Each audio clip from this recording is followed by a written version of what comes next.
Plum কেকটা দেখেই কিন্তু জিভে জল এসে যাচ্ছে। আর এই প্লাম কেক বাড়িতেই কিন্তু বানিয়েছি, দোকান থেকে কিনে নিয়ে এসেছি এটা না, বাড়িতেই খুব সুন্দর নরম তুলতুলে একদম প্লাম কেক বানিয়েছি। ছেলে খেয়ে একদম বলছে দোকানের থেকেও কিন্তু ভালো হয়েছে টেস্টটা। ও খেয়ে নিয়েছে, খেয়েই কিন্তু বলছে খুব ভালো হয়েছে কেকটা। এর থেকে বুঝতেই পারছেন কেকটা কত সুন্দর হয়েছে। বাড়িতেই বসে যদি এরকম প্লাম কেক বানানো যায়, তাহলে আর দোকান থেকে কেন এত দাম দিয়ে কিনে নিয়ে আসবেন। সব সময় জানবেন, বাড়িতে যে কোনো জিনিস আমরা যখন বানিয়ে থাকি বাজারের থেকে কিন্তু কোয়ালিটিটা ভালো হয়। প্রত্যেকটা জিনিসের কোয়ালিটি আমরা ভালো দেওয়ার চেষ্টা করি যখন আমরা বাড়িতে বানাই। আর একটা আনন্দও থাকে যে আমি কেকটা বানিয়েছি, সেই আনন্দটা আপনিও নিতে পারবেন যদি এভাবে আমার কিছু টিপস আর ট্রিক্স ফলো করতে থাকেন কেক বানানোর জন্য।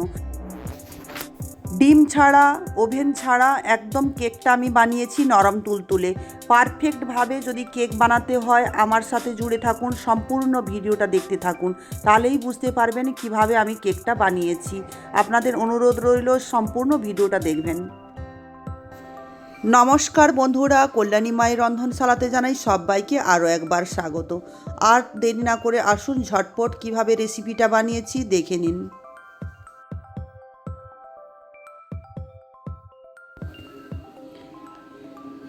প্লাম কেক বানানোর জন্য সবার আগে আমি কমলা লেবু নিয়ে নিয়েছি। কমলা লেবুটা ছুঁড়ে তার জুসটা বের করে নিয়েছি।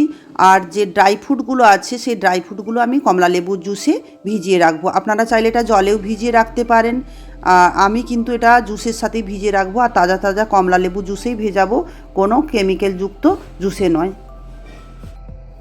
এখন বাজারে কমলালেবু এমনিতেই অ্যাভেলেবল, এই জন্য কমলালেবু জুসটাই আমি দিয়েছি, চাইলে আপনারা অন্য জুসও দিতে পারেন। এবার আমি দিয়ে দিচ্ছি সমস্ত যে ড্রাই ফ্রুটগুলো আছে ওই কমলালেবুর জুসের সাথে। ছোট ছোট করে কেটে রেখেছিলাম কাজু, আলমন্ড আর চেরি ফল, পেস্তা বাদাম এগুলোও দিয়ে দিলাম। সাথে দিচ্ছি কিশমিশ আর কালো কিশমিশ। এই যে সমস্ত ড্রাই ফ্রুটগুলো দিচ্ছি আপনারা চাইলে নাও দিতে পারেন, তবে যে খ্রিস্টমাস কেক হয় তাতে যদি ড্রাই ফ্রুট দেওয়া হয় এই কেকটার টেস্টটা কিন্তু খেতে ভীষণ ভালো লাগে। আর খ্রিস্টমাস প্লাম কেক একটু ফ্রুট বেশিই থাকে, তার জন্য ফ্রুটটা দিলে ভালো লাগবে খেতে। সাথে দিয়ে দিচ্ছি টুটি ফুটি। সমস্ত কিছু দেওয়ার পরে একটা চামচের সাহায্যে মিশিয়ে নিচ্ছি। মিশিয়ে নেওয়ার পরে আরও একটা কমলা লেবু আমি ছাড়িয়ে নিচ্ছি, কেননা জুসটা একদম যেন সমস্ত ড্রাই ফ্রুটগুলো ডুবে থাকে, এভাবেই জুসটা দিতে হবে। বাজারে যে প্লাম কেক বানানো হয় তাতে কিন্তু ড্রাই ফ্রুট অনেক দিন ধরেই ভিজিয়ে রাখে, 4-5 দিন 6 দিন ভিজিয়ে রাখে, তাতে আরও বেশি টেস্ট হয়। আমি মিনিমাম 3 ঘন্টা ভিজিয়ে রেখেছিলাম। প্লাম কেকের একটা ইম্পর্টেন্ট জিনিস বানিয়ে নিচ্ছি, সেটা হলো চিনির ক্যারামেল। চিনির ক্যারামেলটা বানানোর জন্য গ্যাসের উপর দিয়ে দিচ্ছি একটা তাওয়া, আর তাওয়াতে দিয়ে দিচ্ছি 1.5 কাপ মাপের চিনি। চিনিটা আমি হালকা করে বিছিয়ে নিয়ে তারপর গ্যাসের ফ্লেমটাকে সিমি করে এভাবেই বসিয়ে রেখে দিয়েছি যতক্ষণ না চিনির থেকে জল বেরোচ্ছে। আর চিনির জল বেরোতে বেরোতে ততক্ষণে কিন্তু আমি একটা মশলা রেডি করে নেব। একটু হালকা নেড়ে নিয়ে আমি একটা মশলা রেডি করে নিচ্ছি। এটাও কিন্তু প্লাম কেকের জন্য অতি অবশ্যই প্রয়োজন হয়। এই যে দোকানে যে কেকগুলো হয় প্লাম কেক, তাতে যে একটা সুন্দর গন্ধ হয় এই মশলাটার জন্যই হয়। কিন্তু এই মশলাটা হলো 4টে লবঙ্গ দিয়েছি, আর 1 টুকরো দারচিনি, আর ছোটো এলাচ 4টে মতো দিয়েছি, আর গোলমরিচও দিয়েছি 4-5টে মতো। সমস্ত কিছুকে একটু চিনি দিয়ে পেস্ট করে দিয়েছি, কারণ এই অল্প জিনিস কিন্তু পেস্ট হবে না এর জন্য। চিনির ক্যারামেলটা কিন্তু দেখুন কিভাবে বানিয়ে নিচ্ছি। একদম লাল লাল যখন হয়ে যাবে তখন আমি গ্যাসের ফ্লেমটাকে একদম সিমিতে করে দেবো। প্রয়োজনে একটু বন্ধও করে দিতে পারেন কিছু টাইমের জন্য। আর বন্ধ করে উপর থেকে একটু একটু করে অল্প অল্প করে জল দিতে হবে। টোটাল আমি কিন্তু জল দিয়েছি 1 কাপের থেকে একটু কম, মানে 4 ভাগে 3 ভাগ আমি জল দিয়ে দিয়েছি। তারপর দেখুন ক্যারামেলটা তৈরি হয়ে গিয়েছে। আমি এই অবস্থাতে একটা পাত্রের উপর রেখে নিলাম। ক্যারামেলটা ঠান্ডা হতে হতে আমি একটু বাটার গলিয়ে নিচ্ছি। বাটারটা গলিয়ে নিতে হবে, এটাও আমি প্রায় 1/2 কাপ মতো বাটার হবে গলিয়ে নিচ্ছি। মেল্ট করে নিয়ে এটাকেও সাইডে রেখে দিচ্ছি। কেক বানানোর সময় একটা ইম্পর্টেন্ট জিনিস মনে রাখতে হবে, কোনো কিছু কিন্তু গরম গরম অবস্থাতে বানানো যাবে না, সব রুম টেম্পারেচারেই কিন্তু রাখতে হয়। দুধ দিই বা বাটার বা চিনির যে ক্যারামেল সব কিছু কিন্তু রুম টেম্পারেচার আসা চাই। সব ঠান্ডা হয়ে গেলেই আমি একসাথে দেখুন বাটারটাকেও মিশিয়ে নিয়েছি। মিশিয়ে নিয়ে তারপর ওপর থেকে আমি একটু দিয়ে দিচ্ছি যে কমলা লেবুটা আমি আগে থেকে ছাড়িয়ে রেখেছিলাম, তার যে উপরের ছালটা হয় সেটাকে একটু গ্রেট করে রেখেছিলাম 1 চামচ মতো। এটা আমি দিয়ে দিচ্ছি। এটা সম্পূর্ণ অপশনাল, গন্ধটা খুব সুন্দর আসে তার জন্য আমি দিচ্ছি, আপনারা চাইলে নাও দিতে পারেন। তারপর আমি দিয়ে দিচ্ছি ওপর থেকে 1 চামচ ভ্যানিলা এসেন্স। এটাও সম্পূর্ণ অপশনাল, এটাও আপনারা চাইলে নাও দিতে পারেন। এই চিনির ক্যারামেলের ওপরেই আমি দিয়ে দিচ্ছি 3 কাপ আটা। আটার কেক বানাচ্ছি, আমি কোনো কিন্তু ময়দা ব্যবহার করছি না। আটাটাকে এভাবে চালিয়ে নিতে হচ্ছে, চালিয়ে নিচ্ছি, দেখুন যেভাবে চালিয়ে নিচ্ছি আপনারা এভাবেই চালিয়ে নেবেন। আর চালিয়ে নেওয়ার একটাই কারণ, যে দানাগুলো থাকে আটাতে বা যে কোনো জিনিসে, শুকনো জিনিসে, সেই দানাগুলো কিন্তু বেরিয়ে যাবে। আর গুঁড়ো মশলাটাও আমি দিয়ে দিচ্ছি, যেটা আমি বানিয়ে রেখেছিলাম, সেটাও দিয়ে দেওয়ার পরে সেটাকেও ঠিক সেমভাবে চালিয়ে নিচ্ছি। আরেকটা ইম্পর্টেন্ট জিনিস দেওয়া হচ্ছে, যেটা প্লাম কেকের জন্য ইম্পর্টেন্ট, শুকনো আদার যে পাউডার হয় সেটা, আর সাথে জায়ফলের একটু গ্রেট করে আমি রেখেছিলাম, একসাথে মিশিয়ে 1 চামচ মতো দিয়ে দিলাম, সেটাকেও চালিয়ে নিচ্ছি একই সাথে। আমি এখানে কেকের মাপটা কাপেই নিয়েছি, আপনারা চাইলে বাটিতেও নিতে পারেন বা মেজারিং যে কাপগুলো হয় তাতেও নিতে পারেন। মানে মাপটা কেকের একদম ঠিক রাখতে হয়, না হলে সঠিকভাবে কেকটা একদম তৈরি হবে না।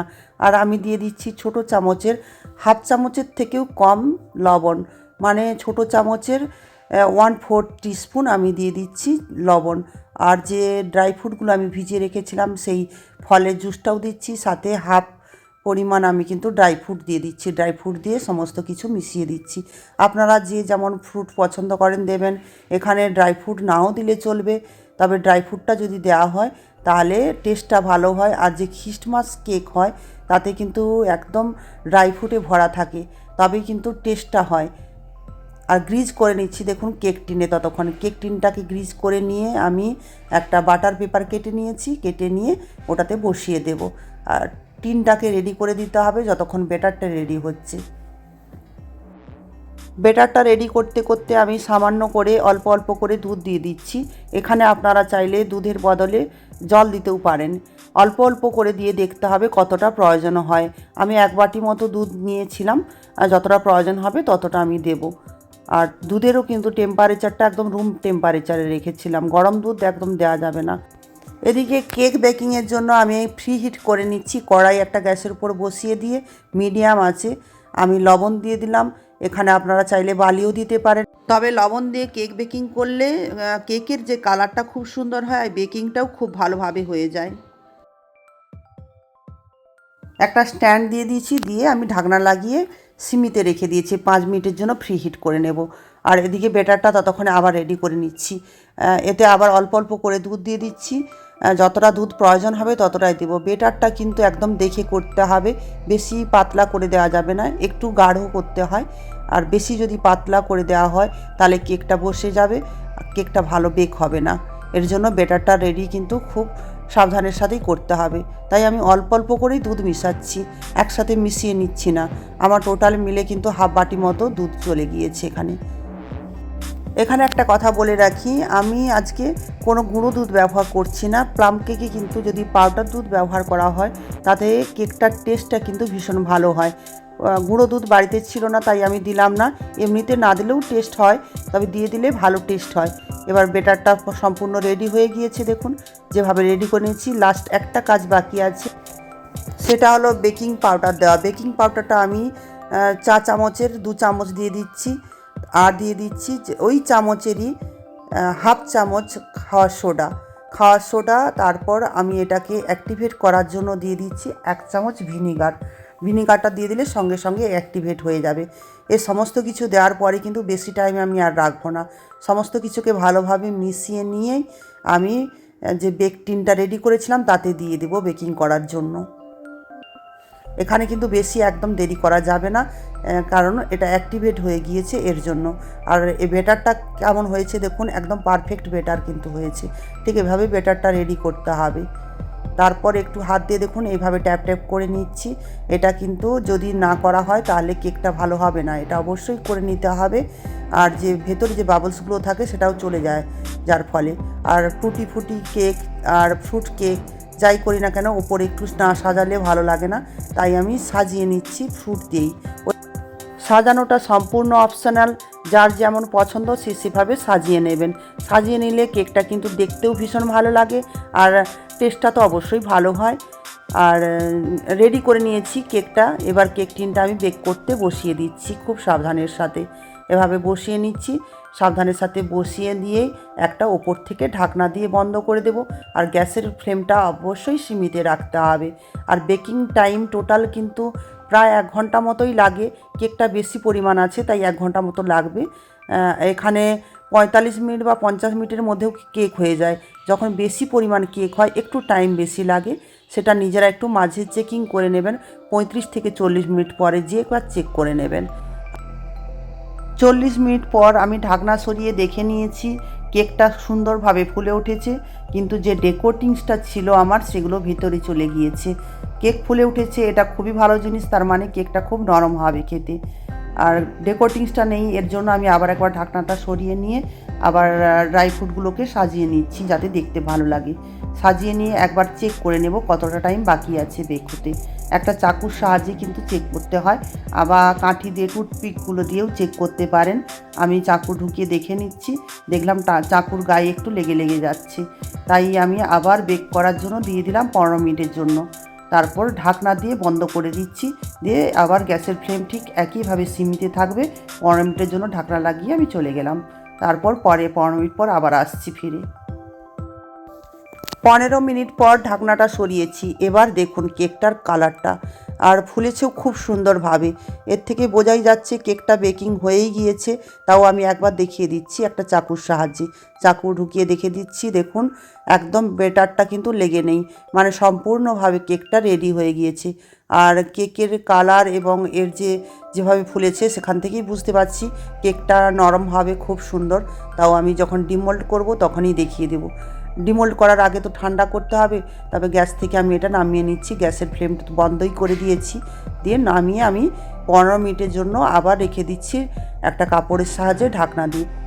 ঢাকনাটা না দিলে কি প্রবলেম হয়, কেকটা উপর থেকে শুকনো শুকনো হয়ে যায়, এই জন্য একটু ঢাকনা দিয়ে রাখতে হয় কেকটা ডিমোল্ড করার আগেই। 15 মিনিট পর ঢাকনাটা সরিয়ে দিয়েছি। তারপর আমি ডিমোল্ড করার জন্য একটা চাকু দিয়ে একটু সাইডগুলো ছাড়িয়ে নিচ্ছি যাতে ডিমোল্ডটা খুব সহজে হয়ে যায়। তারপর একটা প্লেটের উপরে ঠিক যেভাবে আমি কেকটা রেখে নিচ্ছি ঠিক সেভাবে রেখে নিয়ে উল্টিয়ে নিয়ে সাবধানের সাথে ডিমোল্ড করে নিলাম। কেক টিন থেকে কেকটাকে এভাবে ডিমোল্ড করে নিচ্ছি। ডিমোল্ড করে আমি কেক টিনটা সাইডে রেখে নিচ্ছি আর বাটার পেপারটাকে উঠিয়ে নিচ্ছি হাত দিয়ে সাবধানের সাথে। আস্তে করে পেপারটাকে উঠিয়ে নিচ্ছি, দেখুন খুব সহজেই পেপারটা উঠে গেল। আর বাটার পেপার যদি আপনাদের কাছে না থাকে তখন কিন্তু বাটার পেপার দিয়েও না করতে পারেন। দেখুন ডিমোল্ড করার সুবিধার জন্যই বাটার পেপারটা দিয়েছি। এখানে A4 সাইজের পেপারও কিন্তু আপনারা দিতে পারেন, তাহলে কেকটা খুব সহজে ডিমোল্ড হয়ে যায়, এর জন্যই দেওয়া। অনেকেই বলে থাকেন ডিম ছাড়া কেক নাকি ভালো হয় না, নরম হয় না, কিন্তু ডিম ছাড়াও কেক ভালো হয়। অনেকের আবার ডিমের গন্ধও পছন্দ হয় না। ডিম ছাড়া কেক পারফেক্টভাবেই বানানো যায় যদি পারফেক্ট মাপ নেওয়া হয় আর বেকিং টাইম সব কিছু যদি ঠিক রাখা হয়, কেক একদম নরম তুলতুলে হবে। প্রত্যেকটা টিপস যদি আপনারা ফলো করেন ঠিক এভাবেই নরম তুলতুলে কেক বানিয়ে নিতে পারবেন। আমি হাত দিয়ে চেপে দেখিয়েও দিয়েছি আর একটু কেটেও দেখিয়ে দিচ্ছি কতটা নরম হয়েছে কেকটা। খ্রিস্টমাস পুরো জুড়েই তো কেক খাওয়া চলে, আর এভাবে কিন্তু কেক বানিয়ে ফেলতে পারেন। তার সাথে বার্থডেতেও কেক কাটার একটা চল আছে আমাদের মধ্যে। আবার অনেক সময় এমনিই আমাদের কেক খেতে ইচ্ছে করে, খুব সহজেই কিন্তু এভাবে প্লাম কেক বানিয়ে ফেলতে পারেন। একবার বানিয়ে দেখবেন, অবশ্যই আপনাদের ভালো লাগবে। আমার রেসিপিটা যদি ভালো লাগে প্লিজ একটা কমেন্ট করে জানাবেন, আর আপনাদের কমেন্টের অপেক্ষায় আমি কিন্তু থাকি। আপনাদের লাইক কমেন্ট আমাদের কিন্তু অনেকখানি উৎসাহিত করে। আমার নতুন কিংবা পুরানো সকল দর্শক বন্ধুদের অনুরোধ থাকলো, চ্যানেলটাকে এখনও পর্যন্ত যারা সাবস্ক্রাইব করেনি সাবস্ক্রাইব করে দেবেন, আর যদি ফেসবুক পেজ থেকে দেখে থাকেন পেজটাকে প্লিজ ফলো করে দেবেন। এবার শেষে আমি আরেকটা কাজ করে নিচ্ছি, একটু নলেন গুড় দিয়ে ডেকোরেটিংস করে দিচ্ছি ওপরটা, এতে টেস্টিও লাগবে, কেকটা খেতে ভীষণই ভালো লাগে আর এর একটা আলাদা গন্ধ থাকে, তার জন্যই আমি একটু দিয়ে দিচ্ছি। এমনিতেই প্লাম কেক খাওয়া যায়, তাই এটা সম্পূর্ণ অপশনাল, নাও দিতে পারেন। আমার মনে হয়েছে তাই আমি একটু নলেন গুড় দিয়েই সাজিয়ে দিয়েছি। আর এটার লুকটাও কিন্তু খুব সুন্দর দিয়েছে দেখুন। আজকের মতো টাটা, আবার কোনো নতুন রেসিপি নিয়ে আমি হাজির হয়ে যাব। সবাই ততক্ষণে ভালো থাকবেন, নমস্কার।